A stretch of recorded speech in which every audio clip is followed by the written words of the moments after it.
विकारी शब्द का तीसरा भेद है विशेषण। विशेषण किसे कहते हैं?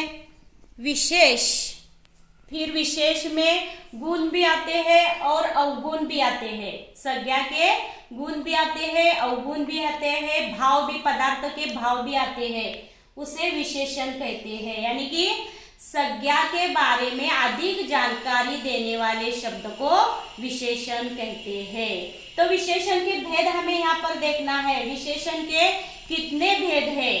सबसे पहले गुणवाचक विशेषण। गुणवाचक विशेषण इस शब्द से ही पता चलता है, गुण या फिर अवगुण। संज्ञा के गुण हो, अवगुण हो, संज्ञा के भाव अच्छे हो, बुरे हो, भले हो, यह जिस शब्द से जोड़े जाते हैं उस शब्द को विशेषण कहते हैं। फिर पहला उदाहरण क्या देखेंगे?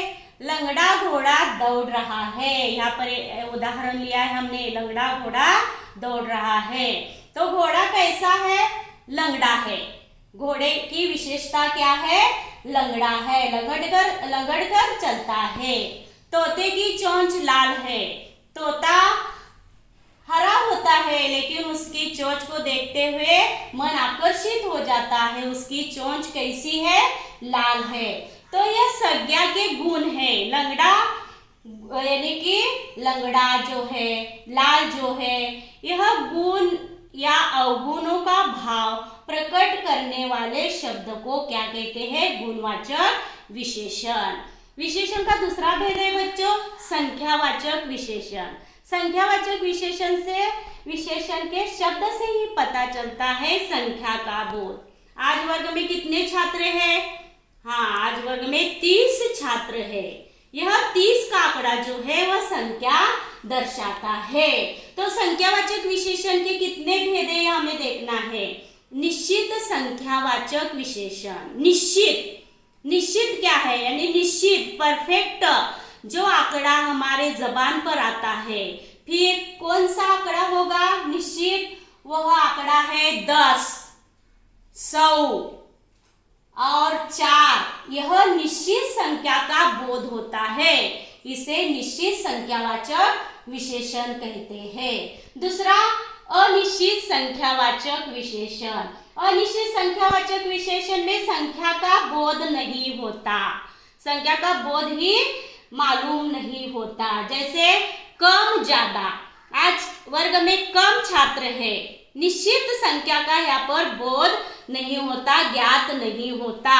आज ज्यादा लोग हैं, कितने लोग हैं? ज्यादा, निश्चित लोगों का पता नहीं चलता, इसलिए यहाँ पर अनिश्चित संख्यावाचक विशेषण इसे कहा जाएगा।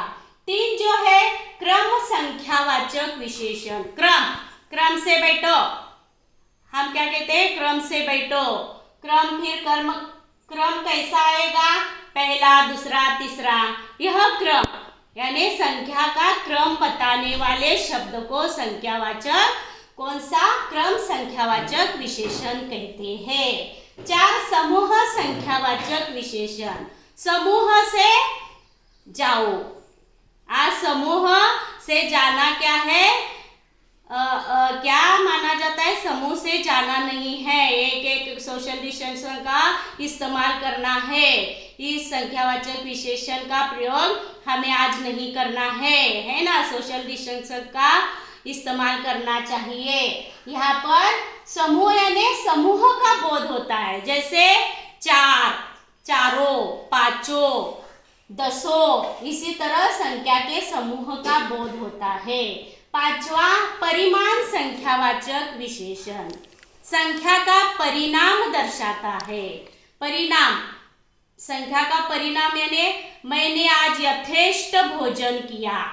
यथेष्ट भोजन संख्या का परिणाम है और यह परिमाण विशेषण है।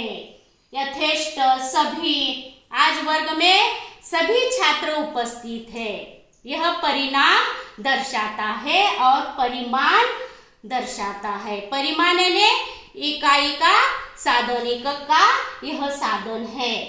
तीसरा जो है, पहला हमने देखा विशेषण के भेद, गुणवाचक विशेषण।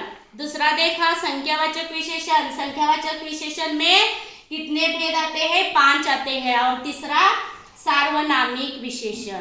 सार्वनामिक विशेषण से ही पता चलता है कि कौन सा विशेषण आता है। संज्ञा के लिए सर्वनाम का प्रयोग किया जाता है। फिर यहाँ पर संज्ञा कौन सी है? टोपी।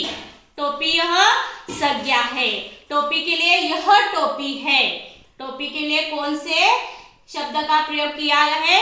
यह, इसलिए यह सार्वनामिक विशेषण है। दूसरा एग्जाम्पल, उदाहरण, कोई औरत है। औरत यह संज्ञा है और औरत के लिए कौन से सर्वनाम का प्रयोग है? अनिश्चित सर्वनाम का प्रयोग है, कोई। तो यह कोई सार्वनामिक विशेषण। तो व्याख्या क्या हो गई बच्चों? संज्ञा के लिए जो शब्द सर्वनाम का काम करता है उसे सार्वनामिक विशेषण कहते हैं। इसी तरह विशेषण के हमने यह 3 भेद आज देखे हैं।